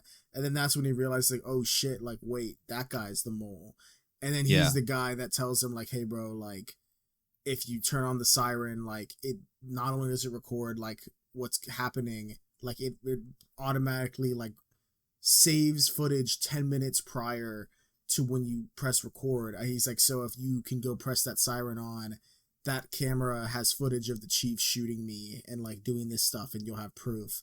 And that's the whole scene that like I think you're talking about at the end, that it just goes so hard, bro. Like that it lasts at least like 10 minutes, like just Dude, constantly. Like it was really edgy oh to my see. god. I love the scene where he's like cocking the shotgun back so they won't have any like ammo in the gun, and he Oh just yeah. throws it at some dude's fucking face. Oh my god. And then I Yeah. think he grabs some dude from his tactical vest from the back, and he just full on like Oh yeah. 180 flips him on the ground. Fucking And then I insane think when he gets takedown. up, he fucking just he knocks the fuck out of him, dude. Like he literally folds. I've never seen someone fold from a punch. Oh my god. Yeah. Actually, a fun fact, David Denman's character, the guy that's the mole, when he gets shot in the leg, there's a part where Aaron Pierre's character is, he's at gunpoint and everyone's kind of talking about what to do, but he grabs David Denman and he pulls him like behind the cop car. He actually did that in one take, and they used it, the take that he did. That's Originally interesting. they were gonna have David Denman like hooked up to some wires, because they were like, look, like we don't want you to, outdo yourself, Aaron. Like we don't want to like make you exhausted. We're gonna Uh-huh. have to do a couple takes of this. But he was like, nah, like I want to do it. I want to try to pull him. And so word got around set. So like a couple people, like all the set, the crew people were waiting to see him pull him, and he did it. And that was the take that they used. But Damn. it's fucking Dude crazy. locked in on the movie trivia. Dude, for real. I mean, I saw it on an interview. It was like a scene breakdown, and like Uh-huh. it's the ones where like the directors and like him are talking about the scene. So Nick, since we're I just talking thought about that the was end pretty of the cool. movie, I have one thing I want to ask you. Um, Okay. this is because of your Letterboxd review. Uh, Okay. so here, Nick, let me just read your Letterboxd review. Okay. Yeah, So I remember you saying that you had something you wanted to nitpick. So if this is it, bring it. this is it. So you basically, I'm just gonna skip the beginning. You're just Nah, read it, bro. glazing. All right, Read the whole thing. I'll read the whole What thing. the fuck? I'm glazing. You're glazing, motherfucker. Okay, so you say logged on to Netflix this morning, decided to put this on as the trailer struck my interest. However, I became even more excited when I found out this is directed by Jeremy Saulnier. Yeah. His past films, such as Green Room, Blue Ruin, blew me away. Expectations were set, and the finished product was a well-executed slow burn action thriller. Ex-military cyclist is wronged by a corrupt small-town police force, is set on doing whatever it takes to take back what's legally his. The action is incredible when shot like a John Wick film at times. Aaron Pierre played a great protagonist who is constantly trying to disarm and de-escalate situations. From ground takedowns to grappling and dismantling or disarming techniques. I also liked how sharp and aware he was. And despite this, his military expertise never prepared him for the forces he deals with in the movie. A police force that is in constant power and control is out for him at all times. And the final act was worth it in the most aspects of action and climax. Though I'm not sure I exactly got what the ending meant, specifically the final two scenes. However, upon a rewatch, maybe it'll make sense. Awesome film and disappointed Netflix didn't release this in some theaters. Yup. What did not make sense to you? Because when I watched this, I'm not gonna lie, that part piqued my interest because you were like, I'm not sure what the ending meant, the final two scenes, and I was like, okay, is this an ambiguous ending or what? So I watched the movie kind of because of that, and when I got to it, I was like, what the fuck confused Nick? I thought this was cut and dry, like obvious, like what the ending was. So I was like, let me give Nick, I want to hear Nick clarify what he meant. Okay, let me clear up some shit. Okay. I understood what the ending was. At the very end, they're chasing them down the road. Aaron Pierre, the mole, and then they Yeah. also got the bitch from Bridges from Oh Terabithia. my She's like God. she's cracked out. Dude, I feel bad. She gets injected with meth like twice in this Dude, movie. yeah, they fuck her up. That's fucked up. When Yeah, we didn't when I even first talk saw the about scene, that, I yeah. thought they were injecting like dead ass fucking like Yeah, poison. I in thought her. they were trying to kill her, but then I realized, like, Yeah. oh my God, they're just like discrediting her and like fucking Yeah, up her job. that's even more fucked up. Jeez, yeah. But the end of the scene, they're driving down the highway, their tire gets shot out, and the whole police force is on them. And the chief is like, all right, ram their car. Mm-hmm. And then his car ends up getting rammed. They drive to the hospital, they save the girl from Terabithia, and then, the chief gets put in prison.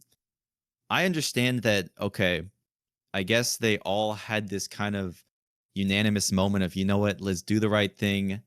The chief has kind of been going fucking off the rails the past couple years. I'm understanding it like that now, but I felt like maybe it could have used one more scene to where the cops are like, you know what, like this doesn't feel like the right thing. It just felt weird that they were already on the road and the chief is like, all right, ram him off the road. And then he's just totally blindsided. Like if there was just a moment where they were like, yeah, this isn't right.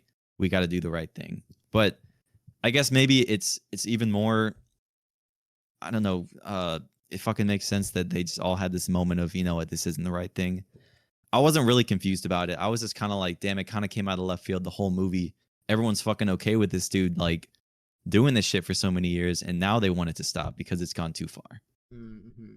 Okay, so it's That's less what- that that's it's what I less meant. that you were like Maybe it felt a bit confused. rushed. Yeah, it just felt a bit rushed. Okay, but I actually agree with that. I think I might have said that in my review. Did I? I haven't. I didn't read your review. Hey, let's read yours, bro. You put Okay. my shit on blast. Yeah. Okay. Hold up. Let me find yours. Yeah, I'm 3.5. not even gonna read mine.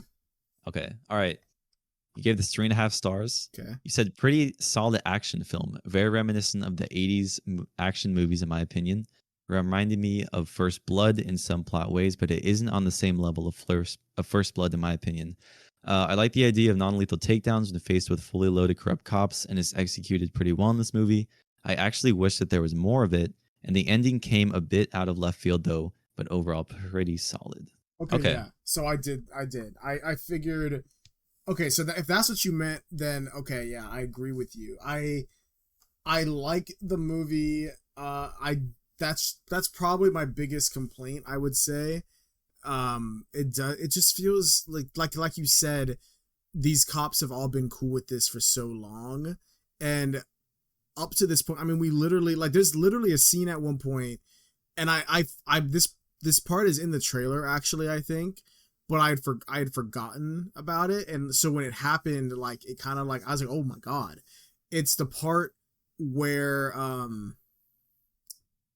where they pull him over, and then he notices that they didn't turn on their siren, and then like they have this conversation, and then the cop that pulled him over just tries to like fucking like murk him, bro. Like he tosses a gun he in the throws a truck. fucking gun in the car. Like, holy Yeah, fuck. he throws a gun in and he says, "Oh, he's got a gun," and then he like that shit was Jesus fucking fuck. crazy, and it was executed in a way that like it like shocked me, and like I don't know, like I didn't see it coming. Like I was like, what's happening right now? And it's in the trailer, but I just like I don't know. It worked for me really well because I happened to forget about that. So like it just happened so fast. I was like, oh my fucking god, that's insane. So like the fact that you got people like that on the force, and then they're like, oh yeah, like this is fucked up. Like I do agree. It seems a little bit out of left field for them to just all like be like, you know what, like let me just pit maneuver the fucking chief and then give this guy a police escort to the hospital.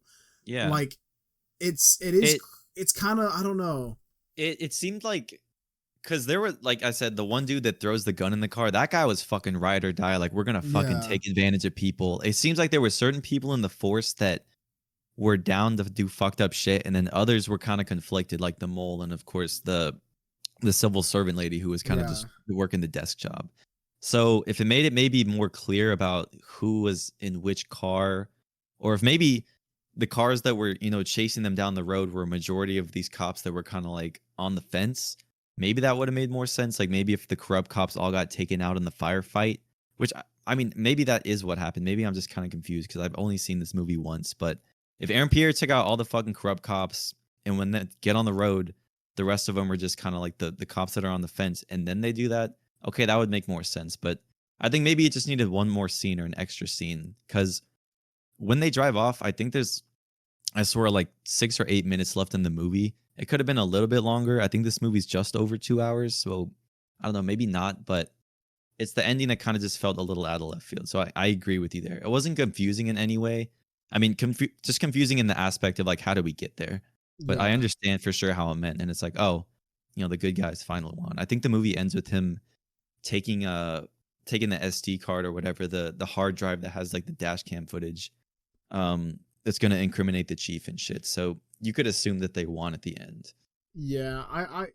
Yeah, I know like what happened, like how you say the same thing. Like I get it. I just don't know if maybe it's earned. Yeah, do I buy it? Like maybe that's what the issue is, because I feel like we've seen nothing but corruptness for like through the entire like force. Dude, they were going so fucking far. There was Yeah. a point they fucking, I think it's when they're trying to set up, they go to the police station, Air Pierre and the Bridget Terabithia girl. They go to the police station to try to get these SD cards, and the cops set their own fucking station on fire, Yes, sir. like wherever the fucking tapes are. And then they take the girl, for the Bridget Terabithia girl, they take her and they're like, all right, we're gonna exchange. It's literally a hostage situation, bro. So it's like, how are you gonna go so far to do this fucked up shit and make sure that it gets buried? But then, like, I don't know. I guess maybe they just use the chief as a scapegoat. They're like, fuck it. They already got him on camera. Maybe that's what their thought process was. Like, all the cops know. Like, yeah, if you hit the sirens and they got video of the chief shooting, like, he's already going down. We might as well just kind of, you know, back up off of this. But even then, it still kind of feels fucked up because they still did what they did. Even if just the chief takes the fall for it, it's kind of like there's still corrupt cops that kind of got off very easy. Yeah.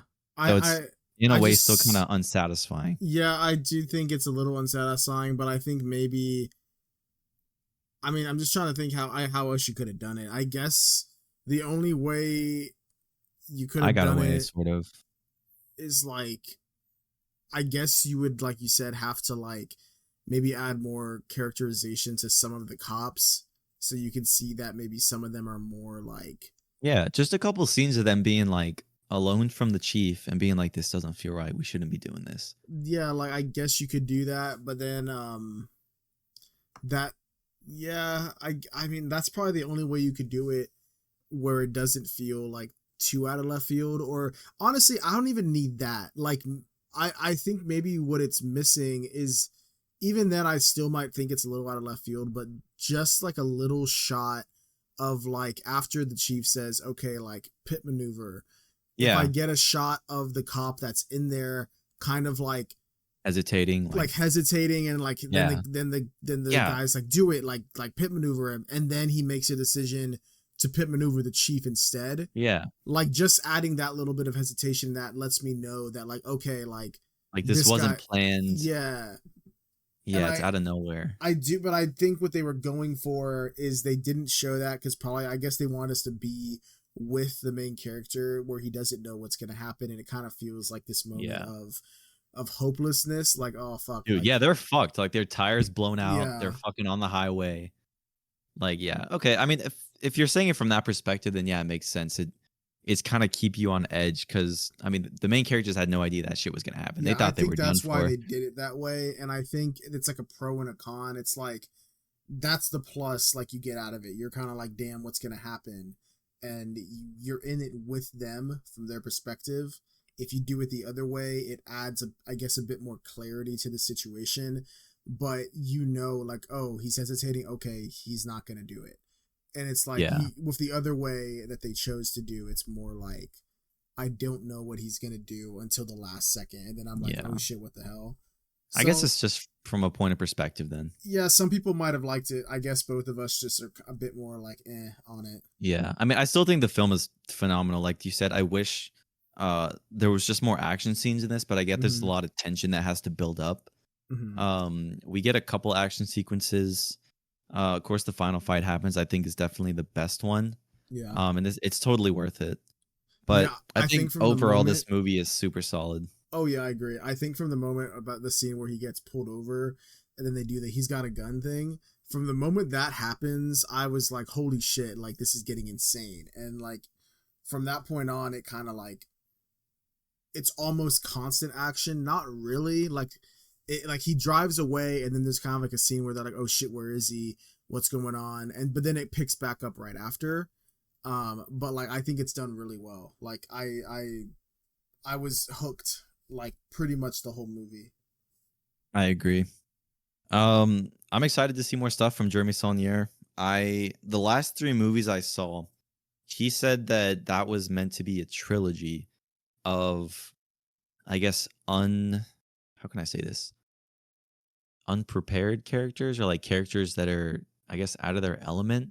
Because in Okay. Blue Ruin, it's a very simple revenge story. Like this dude is trying to get revenge because this fucking clan of children like killed his parents, and Jesus. he's totally fucking unready to do it. Like there's a scene where he goes outside and like one of the kids' cars is in the parking lot, and he grabs a knife and he like stabs the tire, but he like fucking cuts his hand doing it, and he's like, oh fuck. And it's like, I don't know. A lot of his movies like have these characters that just make dumb decisions, but he said like, I wrote them like that because I feel like, anyone in everyday life wouldn't just be prepared to prepare, to do these situations. It's Yeah, just the yeah. everyday person wouldn't know what to do. So it makes sense. Inept, I think that's the word I'm looking for. Inept protagonists. Like they don't know, Mm-hmm. they're not fully prepared. But I like what he did with this one. We got a fully, ex-military John Wick style protagonist that's thrown into this situation. And even with his training, I think he says in the movie, like, I've never had to fire a gun or kill anybody. Like he said, I something like that. He said, I've never had to fire a gun or like fight someone until today, I think. Something along those Yeah, lines. But because they reveal that he's because at first when they look him up and they find out that he's like a veteran or whatever, mhm, they're like, oh, like he was stationed here, like he's never even seen combat, like he hasn't been boots on the ground, and they're like, okay, like who gives a fuck then? Like this guy ain't nothing. But then they're like, oh wait, like they purposely kept him because they were like, this guy's so good that he needs to train all of our guys.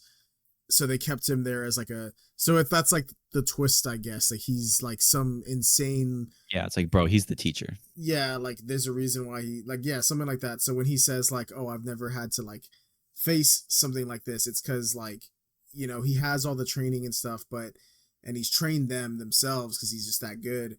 But I guess it's like true, like, yeah, like I never, went overseas and fought people. So this is my first time like dealing with something like this not in practice, but like I'm doing it now. Yeah. I mean, I hope he makes more movies where we got a protagonist that's able to do something and is kind of just put in a situation that they are still kind of new to. Because while I did enjoy his previous movies, like it is kind of frustrating to have characters that just make dumbass decisions. Like whether it's a scary movie or a thriller, like of course it makes sense, for a character. And maybe it makes him even more interesting for them to not be totally ready. But I think Rebel Ridge kind of shows the other side of that is we have someone that's totally prepared to take on, what comes before him. And, even then it doesn't go exactly as it planned. I mean, there's a lot of moments in this where he's wrong. Like he was wrong about who the mole was. Oh yeah. And even at one point he tries to deal with like, they take his money and he goes to the police station and he's like, look, y'all can keep the rest. He's like, I just want 10K. Like even then he's trying to bargain just to get the money to keep his brother alive. Yeah. But yeah, I'm glad that Aaron Pierre's he's on the come up, dude. He's our Jon Stewart. I'm excited for him. Yeah, I'm just hyped to see what he does next, bro. Same thing with the director. We're gonna have to at another episode talk more about Aaron Pierre's casting as Jon Stewart, because I don't know if you heard about this, but it actually became kind of a controversy afterwards. What? Yeah. Okay, you know what? Hold up. I think I listened to the Avengers episode, bro. Okay. And some people were saying this is crazy. It's gonna sound crazy for me saying, but this is what people were saying. They're saying that he's too light skinned. That is the controversy. That is what is. What the fuck, right, dude? Now. Yep. He's too light skinned? Yes, sir. Like, okay, you know what? I'm not gonna say I'll give you that, but when I think of Jon Stewart, like, yeah, I think of like the one from the animated Justice League TV show is like darker skin, but even then, like, it's a fucking live action thing, dude. Just because the character's skin isn't like the shade that you want, you're gonna just trash like the sheer talent that is Aaron Pierre. Like, I think that they perfectly cast him. I think he's definitely got the talent. I don't got the skin though. What did That's what fans are saying. Yeah, what did Avengers say on it? Because I haven't listened to their episode on that yet. I mean, they were just talking about. So yeah, some people were saying like, oh, the skin tone of him is not right, and they were also just like nitpicking, like saying the casting wasn't good. So like, they agreed with it. They were saying, it's okay. Oh, no, they didn't agree with it. They were just covering that part of it. They weren't. No, hold up. I'm not trying to shade. No, I'm not even. I'm just interested in what their take was. Yeah, they were just like saying what fans were saying. Okay, so I feel like a lot of the time they stay biased unless it's like something they care about. But I don't. So they didn't take a point or a position. No. Okay. They were just saying the crazy shit people were saying. Yeah, some people were going kind of wild on it. I feel like since we're already talking about it, we might as well talk about it a little bit before we wrap it up. I feel like I don't really have like the liberty to like say whether or not, because like I feel like if I was dark skinned, I think maybe I would have more like of a if this character means something to those people, then I can understand it. I can't really say for a fact or not. I can only speak for what I've seen. I will say some people are going insane with it, but I will say I did see one TikTok from I don't know who this guy is. I don't know if he's a creator of. I mean, he clearly makes TikToks and other online content. But he gave me the vibe that he was an author or historian or something. I don't know. Green Lantern historian, bro. I don't know, bro. Like he was just like really articulate, and he had dark skin, and he talked about the origins of Jon Stewart, and he talked about how even the original creator wanted him to be dark skinned, like as dark as he can make him, and even like the DC Comics was like, oh, like are you sure like this is so dark that like it could it could potentially like have like a printing problem, or like people might be like, oh, like this guy's just so dark, and he was just like, nah, like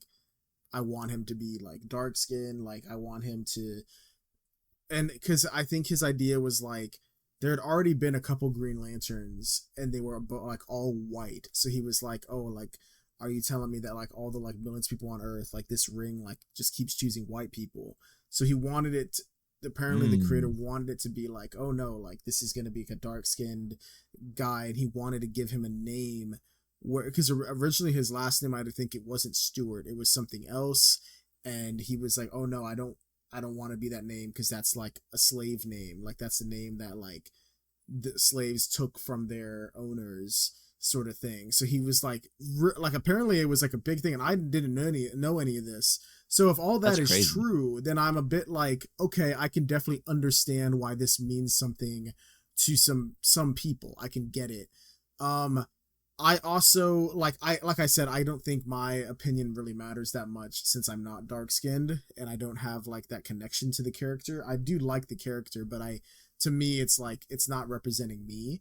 But for me, speaking more broadly, my perspective when it comes to acting is I think almost anybody should be allowed to play any roles. I understand it when people are like, oh, like for example, back in the day when there'd be like a role where it's like a straight actor plays someone who's gay, and then later on they're like, oh, I shouldn't have taken that role, like it should have gone to a gay actor. I 100% get that, but at the same time it's like, well, we're acting, you know, so I don't know, maybe maybe I'll get canceled over this take, but like to me it's kind of like, I think if you're good at acting, I'd rather take the talent over like if I'm making a movie where I'm like, oh, this movie is about someone who comes from this very specific part of Mexico.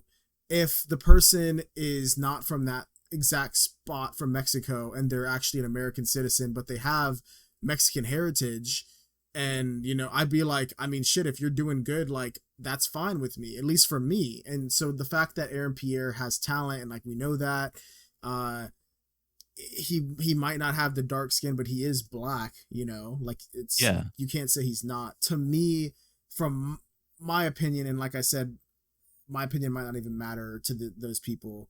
It's just like, you know what I mean? Like for me, it's like if you have the talent, and I think that's what matters most. But given what I said, I can understand the controversy for some people. I do think some people are kind of overreacting a bit and saying some very insane things online that are like, okay, bro, at this point your opinion is kind of, you're making like the people that have genuine reasons for their concern over this, you're making them look bad because you're going so crazy, you know. That's my take on everything. Yeah. I mean, I agree with you. Like if what you're saying is true about the creator of Jon Stewart wanting it to be a man of darker skin, just because like it would make sense, like why would this, you know, Green Lantern ring only just like choose white people, like lighter skinned people? Like if that is what the true intentions of why he made Jon Stewart, then I can see people's point of that. But if people are just saying like, oh, he's not dark skinned for whatever this bullshit reason, like, and they don't have anything of like value behind it, then I think that's kind of stupid. And Yeah, I I'll have to agree with find the you. TikTok. Like, bro, send it to me. I want to I want to listen to that dude I speak. got you. But I agree. Like, if somebody can act, like they're an actor. Like, I could be in a movie, like you said, and just like act gay, and like I don't have to be gay, but it's the talent behind that can do that. Of course, if it's other people, like you don't want like a Chinese dude to play like a black dude or something. Like, I mean, Yeah. maybe if there's a movie and like that's your fucking spin on the movie, like it's a comedy, like whatever. But I definitely think that talent should trump, you know, looks, even if you don't fit specifically exactly what they're looking for. Because when you cast somebody in something, they're not always going to be 100% what you are looking for, especially if it's based off of like a pre-existing character. You know, it's not going to fit the exact descriptors. Like, oh, he's just an inch taller than what Jon Stewart's supposed to be. He's like 15 pounds bigger. Like, dude, all of that can change. And I think that the ability for him to act, display emotions, like bring this character to life, is far more important than his skin being just a couple shades lighter. Yeah, and I think a good this is the He's first thing still that comes to representing his mind. community as well, I Yeah. think. So that's the bigger picture of it. Yeah. And I think that what comes to mind for me, um, with the talent over like appearance thing, is actually the casting of Chris Pratt as Star-Lord. Because I'm sure you've heard about this, but like, when he was cast and when he auditioned for the role, he was not James Gunn's first choice. He wasn't even in his first 10 or probably 100. He wasn't, thinking for him at all. And because Chris Pratt was only known for like comedic roles like Parks and Rec, and he was overweight. He was out of shape. He didn't have the Marvel like body and all that. But James Gunn was so impressed with his performance that he literally was like, "Yo, like I'll take you as is, even like out of shape, like not ripped." I'll Like take your fat ass. he literally said, like, "You're like, it was that good. You embodied the character. Like I never would have expected. Like you weren't my choice at all, but like you've blown me away. I will literally like, if we have to, like CGI like like abs on you or whatever the fuck." He's like, I'll take you right now. But then Chris Pratt ended up like, training and going into a regimen after he got the role, and he ended up, getting in really good shape. But like that's just so they ended up getting both. But like the fact that James Gunn was willing to do that shows that I think he is caring more about the performance and the embodiment of the character rather than like, the exact picturesque definition of them. Yeah, and I feel like you can always, reinvent a character, whether it's like whatever, casting them as like someone that would totally not be how they look, or just making them different from what the source material is and still make it good. Yeah. Like it's all about the intentions behind it. And of course, like that Star-Lord that we got from James Gunn, I think worked out great. I love Chris Pratt's version of Star-Lord. I agree. But anyway, yeah. We with this has been a long ass episode. We had fucking news for like an hour. Dude, then, it's 3 in the morning and we got another one. Jesus Christ. Anyway, Nick, what are your final thoughts on Rebel Ridge? Hey, after we talked about the ending, I can get what they were trying to do. Rebel Ridge is a good movie. I think I gave it a 4 out of 5. Let me double check. I think you did, yeah. Yeah, I gave it a 4. Oh, Jesus, bro. I gave it a 4.5 out of 5. Oh, I think you did that shit where you gave it a 4.5 and then you dropped it to a 4. Yo, chill. I'm gonna give it a 4. Oh yeah, it's weird. I ranked it on Letterboxd as 4.5, but my review is 4. It does. It shows look, the original, then you click on it. You're like, oh wait. Like, you're like, oh fuck. You can't escape your. This is what you thought, bro. Yeah. I like this movie. It's a 4 out of 5 for me. Definitely go see this. I'm excited to see what Aaron Pierre does next. We know what he's already doing next with Green Lantern. Mm-hmm. I'm excited to see what the director does, and I'm hoping that if Netflix makes another movie, either with Aaron Pierre or with this director, it gets a theatrical release, kind of like how Glass Onion does. I know that they did that with Glass Onion because they knew that shit was going to be a banger, but these smaller movies, dude, they got to give them a chance. They got to give them a chance to just be in theaters. I know Netflix has they have it in their budget, bro. They just got to stop making these bullshit shows. Honestly, they're blowing the bag on it. Dude, there's so many Netflix shows out there. Like, bro, do you remember Cuties? Do you remember that disgusting ass shit? That was like insane that was even greenlit. Dude, that show's I'd never watched it. But we're gonna have to review it, bro. Dude, no, I can't. You don't want that shit even like in your No, I don't want that in my digital footprint, bro. I'm gonna be at a job interview. They're gonna be like, oh, you watched Cuties last year? I'm like, no, it was for a podcast, I swear. I'm gonna look it up on Letterboxd real quick before we end. I'm just interested. Damn, yeah, it's a movie. 2020. What? Wow, I thought it was. Hey, leave that shit in 2020, bro. For real, it has an app. Can you guess such a fever dream, bro? Dude, I'm gonna say like a 1.5. I would have guessed the same thing. It's a 2.5. Dude, no fucking way. Yes, sir. Dude, that means it's on the same level as Aquaman. Didn't we just talk about Aquaman? Yeah. Jesus. But the majority of people did give it a 0.5 star out of 5. God, who is rating that shit higher? Who is leveling out the bar, dude? Hold up. We got to investigate these people right now, bro. Hold up. Oh my This god, dude, hold on. bro. 2.4 thousand, or I'm sorry, 2,400 people gave this a 4 stars. This is We insane. got to check their IP addresses, bro. That's insane. Come on, who's doing that? I don't know You what need, this movie's about. I just heard it's weird, and yeah. I don't know. It's just, I mean, who made this? Who directed this? Who made, Maïmona Decour, a French film director and screenwriter. She made her feature film debut with Cuties. those French people are always weird to me, man. I mean, the No, I'm just kidding. French New Wave cinema, bro. Dude, this is not the French New Wave they talk about. This is This the is new not what they're wave, bro. talking. No, dude. This is the bad era of French Oh movies. god. Jesus. All right, All right. I'm gonna give Rebel Ridge a 3.5 out of 5. Okay. For me, it's just it's missing a little bit of something for me to give it that 4. I still thoroughly enjoyed it. I think if the ending was a bit more clear cut for me, it could have been a potential 4. I also do think, like you said, it is a slow burn. I felt at times it maybe was a little bit too slow. Not that I don't like slow movies, it's just that at certain points, like during the middle of the film, there's almost a point where like I was kind of like, okay, like what's happening? What are we doing? Because the guy just leaves and he's just kind of like accepted defeat. Like, I Yeah, and then he comes back because of what happens to the girl, which draws him back in.